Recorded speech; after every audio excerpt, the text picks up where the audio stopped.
নমস্কার বন্ধুরা, বৃক্ষবন্ধন চ্যানেলে আপনাদের স্বাগত। আর আমি মাথার ডগগুলো ভেঙে দিলাম, এই গাছের বার বৃদ্ধিটা একটু কমালাম এবং গাছটাকে পুরো পরিপূর্ণ করলাম। এই গাছটা সুষ্ঠুপুষ্ট ঘাস হবে এবং প্রচুর পরিমাণে ফল হবে। আপনারা ড্রাগনের ভিডিও দেখেছিলেন। আমার ড্রাগন গাছে প্রচুর পরিমাণে ফল হয়েছিল। ফুল থেকে ফল আসতে মোটামুটি ৩৫ দিন থেকে ৪০ দিন সময় লাগে। এই ফল খুব উপকারী ফল। এই গাছের চারা ৩০ থেকে ৩৫ টাকা দাম। আপনারাও ছাদে লাগান, আপনারাও আমার টিপসগুলো ফলো করবেন, তাহলে কিন্তু আপনাদেরও গাছে এই ধরনের ফল বা এত ফল হবে। ফলের সাইজগুলো দেখুন, কত বড় বড় ফল হয়েছে।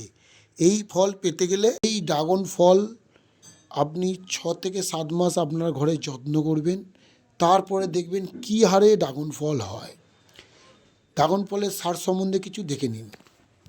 এই যে সারগুলো দেখছেন, প্রথমে দিলাম ১ চামচ নীলখোল, ২ চামচ সর্ষে খোল, আর দিলাম ২ চামচ শিমকুচি, আর দিলাম হাড় গুঁড়ো ৩ চামচ। হাড় গুঁড়ো দিচ্ছি তার কারণ শক্তি ক্ষমতা অনেক বৃদ্ধি হবে। আর লাল পটাশ দিলাম ১ চামচ, আর দিলাম ফসফেট ১ চামচ, হাফ চামচ ব্রোন দিয়ে ভালো করে এটাকে পাইল করুন। করে আপনি গাছের গোড়ায় দিন।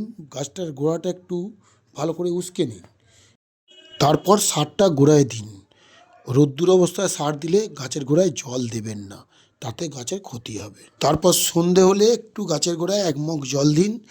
আর আমার এই ড্রাগন গাছটা একটা ছোট্ট ড্রাম, যাতে অত ১০ কেজি মাটি ধরবে, কিন্তু এত ছোট ড্রামে এত ভালো গাছ কি করে করা সম্ভব? তো এই টিপস অনুযায়ী যদি আপনারা গাছ করেন, অসংখ্য পরিমাণে ফল পাবেন এবং ছাদ বাগানে আপনার একটা গাছও হবে, ফলও খাওয়া হবে, দেখতেও ভালো লাগবে। ভিডিওটা ভালো লাগলে লাইক, কমেন্ট, শেয়ার, সাবস্ক্রাইব করে আমার পাশে থাকুন।